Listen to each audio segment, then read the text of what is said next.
Hello everyone, this is Fadi and I'd like to welcome you to a brand new video series that we are entitling The Search for Muhammad. And this title was intentionally chosen by Dr. J. Smith, whom I always had the honor of having here with us in studio, and he will be joining me shortly to go through this particular topic.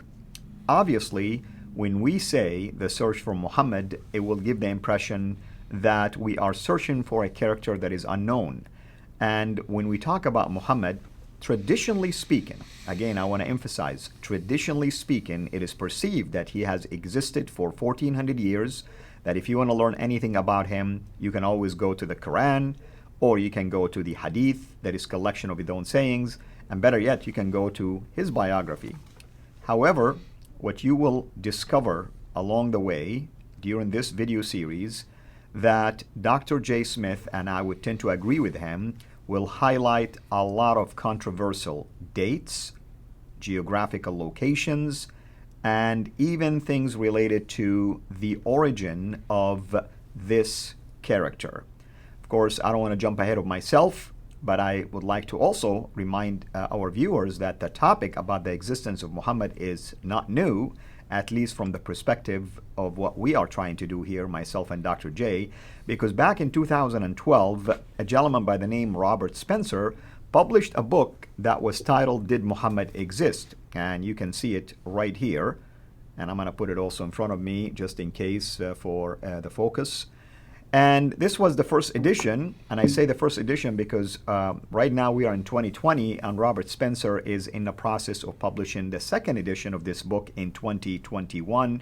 In fact, we will be having Robert Spencer with us in one of the live streams that are coming soon, which you can go back and watch, titled also The Search for Muhammad, where he will be engaged with us to discuss this book and discuss also the new discoveries that Dr. J. Smith have been unpacking. With that in mind, and without further ado, I want to welcome Dr. J. Smith here to the studio. Dr. J., thank you so much, as always, for being here with us. Always good to be here. Thank you so much for inviting me. And this is a topic that is controversial. I can understand why. Just the title itself, The Search for Muhammad. Hold on a minute. What do you mean, The Search for Muhammad? We already know who he is. We know all about him. We have his biography. Right. We have his sayings. We have also the traditions that support him, the tafsir and the tahriq. All these, this doesn't make sense. And you'll hear this come back. Mr. Smith, come on, Fadi, you already know who this guy is. We've all learned about him. We've had him in our history lessons. Please, what are you asking about? And that's why this book was so groundbreaking. When he came out in 2012 and he asked this question, did Muhammad exist? That caught everybody by surprise. Since when can you even ask that question? And is he just piggybacking on did Jesus exist? Is that all he's doing? He's playing the Mickey on the Muslims? No, he wasn't. He was asking a very pertinent question. But this is 8 years old. This is 8 years old. Let's now jump to the 2020. Today now, we have an enormous amount of new evidence that is supporting what he was asking back in 2012. We came a long way. Absolutely. Yeah. Now, what I want to do is let's go in and introduce why we're even bringing this up. And this is something that really shocked me when I started getting into this type of material 25 years ago. In 1994, 1995, I was there in London. I was studying under Dr. Gerald Hotting at the School of Oriental and African Studies, and the question came up in that class concerning everything we know about Muhammad, his life. Well, let's just look at his life. So let's go to the slides, and let's bring the slides up, and let's look at the timeline. You can see a timeline there. And let's put we're going to talk about the emergence of Islam according to the Islamic traditions. The first thing we know is, according to the traditions, the traditions would be the CIRA, the Hadith, the Tafsir, the Tahriq, those four genre of traditions. They all say that Muhammad was born in 570. There's the date there. But what about when the Quran was actually revealed? We know that wasn't revealed until 610, according to the traditions. I'm going to keep saying that, according to the traditions. And then we were told that he suddenly was woken up in the middle of the night in 621, and he was told to get on the back of a winged horse called the Buraq, and he was flown up to Jerusalem. He was there living in Mecca. where he learned about the 50 prayers, which he then whittled down to 5 prayers, bouncing back and forth between the seventh and the fifth heaven, comes back down to Jerusalem and heads on back down to Mecca. So that's in 621. And then in 622, he moves from Mecca to Medina, known as the Hijrah. We're then told that he came back to Mecca, conquered it in 630, and then suddenly he dies in 632. So that is Muhammad's life. That is the narrative we have been given. That's the only narrative we have ever been told about his life. Now, I'm leaving an awful lot out just for sake of time. That's just the bare bones. But then we're told that after he dies, possibly by poisoning, Abu Bakr then takes over. So he rules for 2 years, and then he dies peacefully. He is replaced by Umar, who really only is able to be on the throne or as a caliph for 10 years. And then he is killed. So Uthman comes to power, and he rules from 644 to 656. While he is ruling, then the Quran is finally written down. It was compiled in 652, 650, 652, that time period. That's the Quran that we have in our hands today, we're told. This is what we're told. This is what the traditions say. And so he is killed in 656, and then Ali comes to power, and he is the last of these, what they call the rightly guided caliphs, the four caliphs, the Rashidun period. Yeah. There you go. So there it is. Look at the timeline there. That is the only narrative we've ever been given. Now, are you happy with that? Are you happy with those dates? Are you happy with what you've seen right there on the timeline? Well, I mean, this is what I grew up learning. This is what almost every Muslim who doesn't want to believe in anything outside of the tradition would disagree with this, because they accept these dates as if they are set in stone. Okay. Where do you think this story comes from? Where do you think all these dates come from? Where do you think all these events that we have just seen up there on that timeline, where do you think they were written down? Or where would you like them to have been written down? Or let me say when. Not where right now, but when. When would you have liked them to be written down? I mean, now, looking back, you would have loved for these things to be written almost immediately or within the lifetime of Muhammad, or like right after. Yeah, by an where eyewitness. You have eyewitness accounts. Like we have with Jesus Christ. Exactly. We know that when Jesus, or when he was speaking, when he was talking, when he was moving around, he took a pile of disciples, 12 disciples with him, and 2 of them, John and Matthew, wrote down exactly what they remember seeing, and they wrote down what they remember hearing. That's right. And they wrote while they were still living. Obviously, otherwise how would you be able to write? So those were written within 40 to 60 years after Christ's death. And the other 2, Mark and Luke, got it from the eyewitnesses. So you have 4 testimonies of Jesus' life, 4 testimony of what he said and did by either the eyewitnesses or those who got it from the eyewitness, right? That's correct. No problem there. That's correct. So we would demand, I would assume the same thing of Islam, certainly about the companions of the Prophet. They should have written down what he said and did, right? Yes. Within their lifetime, not his, obviously, because he died in 632. Let me show you what we now know.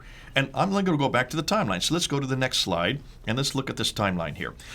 Let's suppose put up Muhammad's death, 632. So there it is. He dies in 632. By this time, everything he said and did should now start to be written down.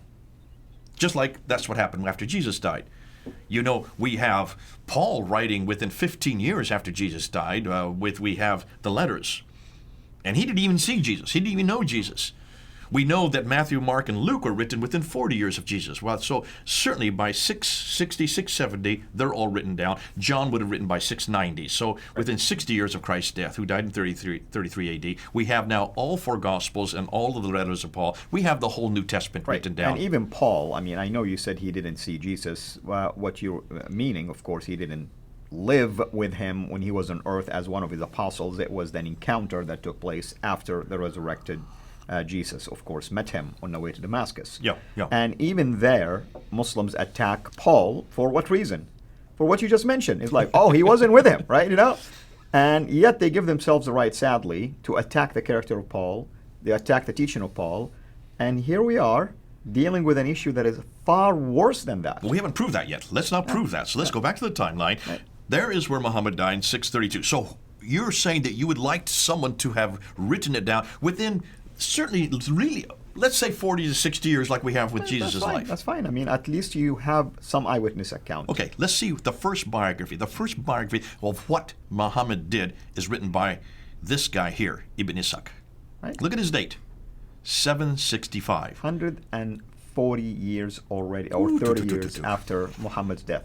That's a problem, isn't it? I mean, it's impossible that Ibn Ishaq lived for that long. No, he did not live for. I mean, it's obviously he was not living when Jesus was living. He did not know. I'm sorry. Well, Jesus, of course, Muhammad was living. Right. He would not have known him. He would not have seen him. He would not have heard anything about him. That's right. So you cannot say he's an eyewitness. Did he get it from the eyewitnesses? We have no idea. Now, we need to go back to that. Let's go back to the slides and let's take a look at where the dates are for this is written down. And we start with Muhammad's death. He dies there in 632. Where do we hear about his material, about his life? We go to Ibn Ishaq.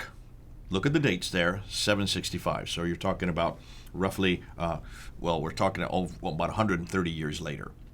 Okay? Right. And in fact, here's the book right here. I've got it right here. This is the book that they always credited with Ibn Ishaq. So it says, The Life of Muhammad, a translation of Ibn Ishaq's Siratu Rasulullah, which means the biography of the Prophet That's Muhammad. right, Sirat Rasulullah, exactly. That's a Sira right there. That is a lie. Yeah. This is what everybody has been taught. This is what you have been taught. I have been taught that this was written by Ibn Ishaq. Look how thick it is. Right, and the reason why people buy into it, because no one, sadly, either dares to publicly question it, or at least if they question it, they keep it to themselves and they don't bring it up out front, basically. And this is the problem. We have this real difference. We're going to be talking about this later on. Right. So let's go back to the slide. So then who wrote this? Not Ibn Ishaq. This is the guy that wrote it, Ibn Hisham. Look at his dates.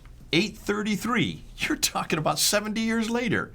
Right. 70 years later, Ibn Hisham takes what he likes of Ibn Ishaq, throwaways what he does not like of Ibn Ishaq. It. We don't know if he took only 2% or 5%. We don't know how much he took. He threw out, so we don't have anything of Ibn Ishaq. We only have what Ibn Hisham. So really, this book here is Ibn Hisham's book. This is not Ibn Ishaq. So let me say something here, an observation. What is it with these guys that take whatever they like and throw away or burn what they don't like? Because Uthman by now supposedly have done exactly the same thing. Uthman did it? Yeah. Take a look, and we're going to get. But before we get to that, I'm going to show you another example of that. We do know that there's one other person that writes a biography, and his name. You notice I'm going to throw away Ibn Ishaq. Go back to the slide. I've thrown him away. He's now disappeared. Why? Because he just does not exist in this discussion. Right. We know nothing from Ibn Ishaq. We know from Ibn Hisham. Now let's go. There's another biography, and this guy is Al-Waqidi. He dies about 2 years later. Yeah. His, interestingly, most people don't like to go to his. Why? Because it's all full of violence. Yes, it's called Kitab al-Maghazi, the book of basically military campaigns. The military campaigns. Yes. That's why they don't like him. They would rather use Ibn Hisham because that's much more politically correct. Right.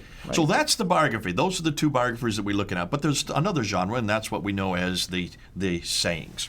The sayings of the Prophet Muhammad, that is the hadith. The first to write them down in a categorized form, to compile them, is Al-Bukhari.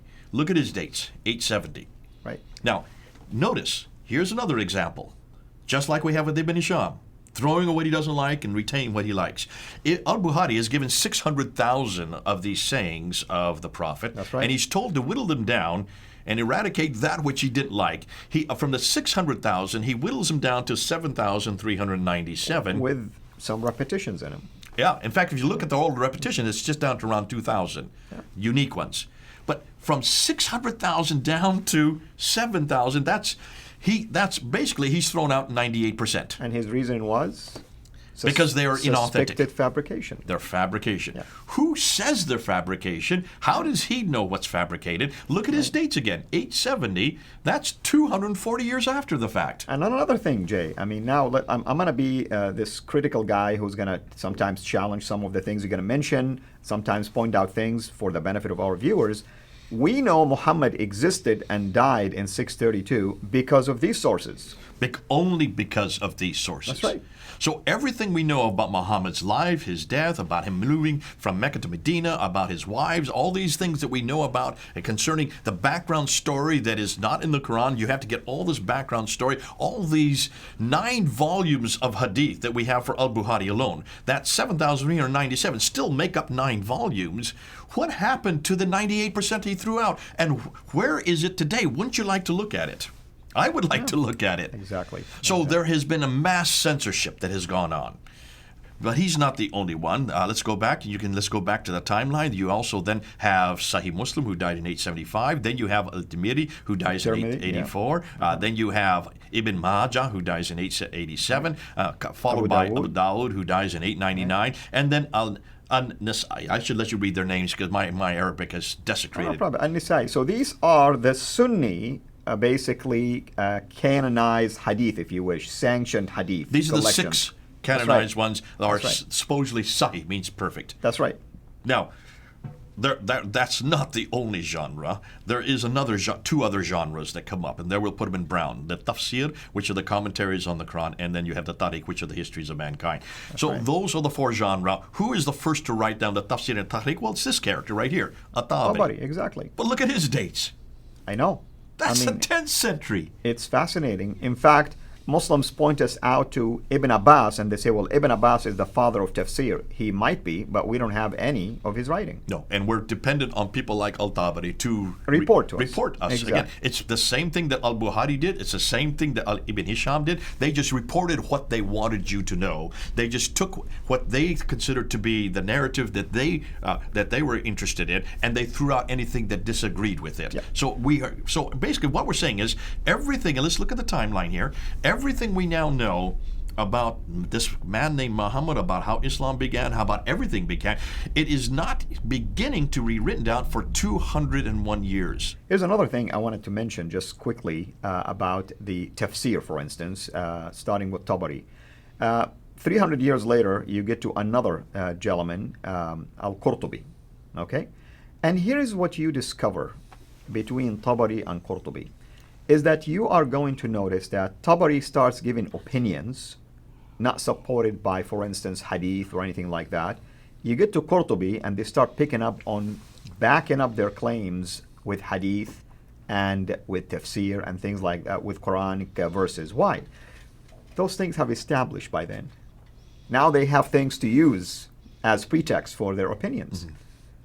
I mean, everything is pointing to something that took place in this gap. Obviously, and we're going to get to that because go back to the timeline. I want to show you something else. When we get back to the timeline, let's just go and take that 200 years out and let's replace it with this guy here, Abdul Malik.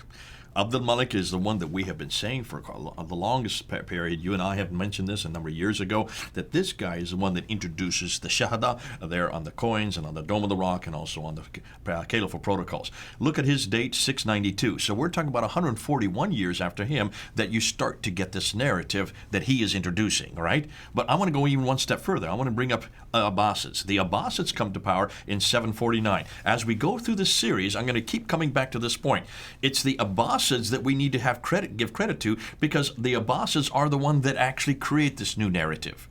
And they have a problem with the Umayyads, including Abdul Malik. They have an enormous hatred for anything that came earlier. They hate the Umayyads. They want anything to do with the Umayyads. So really, if you're going to talk about this new narrative that is now being introduced by Ibn Hisham, Al-Waqidi, Al-Bukhari, Sahih Muslim, Tirmidhi, Majah, Dawud, Nasai, and also Tabari, you need to go back to when did this all begin, and you need to go back to the Abbasids. Now let's look at the timeline again. Look at the Abbasids, it was 749. Under their watch, basically. Absolutely. Yeah. Ibn Ishaq is the one that first comes. He is the first one that introduces that narrative in 765. But Abbasids are 84 years ahead of this. They're 84 years before it actually gets categorized. Let's go put up and let's make sure, let's remind ourselves about our good friend Ibn Ishaq, who we haven't used before. His narrative is a good 68 years before they finally get the one that they want really codified for the whole world to see. Mm-hmm. So can you see, we're not talking about 5 or 10 years, we're not talking about 22 years like Muslims like to believe, that everything happened in a 22-year period from 610 to 632. No, we're not. We're talking 200 years later, but not just 200 years. Even by the time the Abbasids come to power in 749, that Ibn Ishaq was the first one to write down that story of this man that they're going to create as their prophet. We're going to tell you why they had to create him as a prophet. That's yet to come in other episodes. But even his is not good enough. Another 68 years, they finally come up with the canonized form of who this prophet is, and that's Ibn Hisham. Now can you see, it takes him another 40 years to even start introducing his sayings. His sayings don't even come into appearance until 870. That's 240 years after Muhammad, Right. but it is a good century and 130 years after the Abbasids come to Right. Europe. So almost everything that we're going to be doing through these episodes has to do with the Abbasids. Remember that. We're introducing this at this time. Now, what I want to do is I want to show you one other thing. Let's look at the directions. Let's look and see where these guys came from. And maybe we can put that into another episode. Absolutely, absolutely. What do you want to show? You want to go ahead and show us now? Well, let's go ahead and do it. Yeah. I want to show you this here. Look at the slides again. Take a look at the problem of distance and direction. When you look at this, you will notice that the Islamic traditions say everything happened in Mecca and Medina, these two cities down here. That's right. All of the traditions, that includes the CIRA, the Tafsir, the Tahriq, the Hadith, they all say it happened in those two cities that are circled And in the green. Ottomanic basically recension took place there, and the decimation of the Quran took place from there. I mean, that's the what they're tradition. telling you. That's right. Look how far south they are, all right? Right. I'm going to say absolutely not. And this is where people need to start looking at a map and show where all these guys who are writing these things, where these guys came from. Let's start with our good friend. First of all, let's ask, where is it that they all are residing? They're living in a place called Baghdad. Now remember, be careful. The name Baghdad comes into existence in the 9th century. Before it was the 9th century, it was called Ctesiphon. I'm going to use the word Baghdad. I know some people will jump on me. Yasser Qadi jumped on me for calling it Baghdad at the time of Uthman. If I were to say Ctesiphon, no one knew what I was talking about. You always use the modern day name. So Baghdad is the name. Let's take a look at Baghdad. There it is up there. Fascinating. It's 1,800 kilometers north of Mecca. That's a huge distance. People aren't putting this on a map. What's more, we also know that Ibn Hisham is the one that writes what we know is the biography. He was actually born in Basra, but he did his work in Cairo. And actually, let me back up on that. He was born in Basra, he grew up in Cairo, he actually did his work in Baghdad. So take a look at those 3 dots there. We do know that Cairo is a good 1,600 kilometers from Mecca, and we know that Basra is a good 1,800 kilometers from Mecca. Huge distances we're talking about here. Right. None of these guys, so far, have been down in Mecca, Medina. They're much further north. What about, let's talk about al-Bukhari. He's the one that writes down the Hadith. He's from Bukhara. And where is Bukhara? Well, Bukhara is what is today Uzbekistan. And Persia, today is and Uzbekistan. There it is beyond, on the map. There you go. Back then, there was no Uzbekistan. That's just for modern people. Bukhara. That's why he's known as Bukhari from the name. His name is given. Now, how far is that from Mecca? Well, that's 4,200 kilometers from Mecca. Right. Let's talk about Al-Tabari, who is the one that introduces the Tafsir. He is from Tabaristan, which is in northern Iran today. Right. Northern Iran today. It wasn't called Iran back then. I have to keep on hedging my bets now because I know I'm going to get people saying, you don't know what you're talking about. You're talking about the wrong name at the wrong date. Back today, it is Iran, but back then it was called Tabaristan. And that's why he's Al-Tabari. He is from the place where he comes from. How far is that from Mecca? 2,800 kilometers. What does that mean? None of the traditional writers who talk about Muhammad, what he did and what he said, either lived or worked in Mecca and Medina, like the traditions suggest. They were much too far to the north of Mecca and came from west and east of Baghdad. So, all of these northern areas are where the Abbasids originated. Let me just do one more slide, and let me just underline this point. The problem with this northern hegemony. The Islamic traditions say everything happened in Mecca, Medina. There's the Hijaz. That's the down south. Yet all of the writers of the traditions worked in Baghdad, which is 1,800 kilometers too far north. More than that, all of these northern areas are where the Abbasids originated from. Furthermore, all of the writers, look at the bottom now of the screen, all of the writers of the traditions worked in the 9th and 10th century. Therefore, our conclusion has to be they all wrote their material hundreds of miles too far away and hundreds of years too late. Can you see then why we're bringing this up? I knew about this back in 1994, 1995. Dr. Gerald Haunting was bringing this to our attention back there in class, and I said, well, why aren't Muslims telling us this? When they talk about the companions were the ones that wrote this, no, the companions didn't write this. None of the companions who were there at the Muhammad's time wrote this down. Mm-hmm. These were all characters who lived hundreds of years later, 200 to 300 years later, and too far north, hundreds of kilometers away, thousands of kilometers away. Right. And that's why there is a science called the science of men, ilm al-rijal, to try to authenticate what these men, the narrators, have been saying. Why? Because you have a long gap, almost 200 years, and now you have to justify if this guy is reliable or not. Going backward. Everything is pointing to going backward rather than forward. Going backward than forward. Exactly. What I want to do in the next episode is talk about the Quran next. We've looked at the traditions, we've looked at the tafsir and the tahriq, we've looked at the hadith, we've looked at the CIRA. Now we ask the same question, what about the Quran then? Right. Okay, that's going to be the next one. We will. Just for the record, folks, we're doing this in December of 2020. And I say this, Jay, because things can change drastically. You're hedging your bets. You're really protecting yourself because people can come back and say, you said this. And this is the difficulty with historical criticism. Right. Because of the fact that new things come to forward, we're always scratching. Remember, we always say this, the more you scratch, the more you find. The more you find, the more we shine. The more we shine, the more they whine. Oh, how sublime. This is the problem. It's great because we love all the stuff that we're scratching and bringing to the surface. But as we bring new things to the surface, we got to follow where the evidence leads. And the evidence is going to keep changing the narrative. As you can see, between Ibn Ishaq and Ibn Hisham, the narratives change. Between Ibn Hisham and Al-Bukhari, it changes again. And between Al-Bukhari and Al-Tabari, it changes. It's going to keep changing for the Muslims. We, therefore, need to follow where the evidence is. That will change. So we may have to even increase or actually put some new evidence on the table in another year from now in 2021. Absolutely. And the more they whine, we have cheese for that. And that's what we do here for a living. Everyone, thank you so much. Hopefully you're enjoying this introduction of the series. Imagine now how the whole series would look like. So until next time, hold on to your seats, and hopefully you are going to share about this with all of your friends on social media. And also we encourage you to share these videos and repost them on different channels because we want this knowledge to spread everywhere. Until we meet again, have a blessed day. Thank you so much for taking the time to watch this video. We can't make these quality videos without the help of partners like you. So please consider becoming a Patreon supporter today at patreon.com/CIRA International.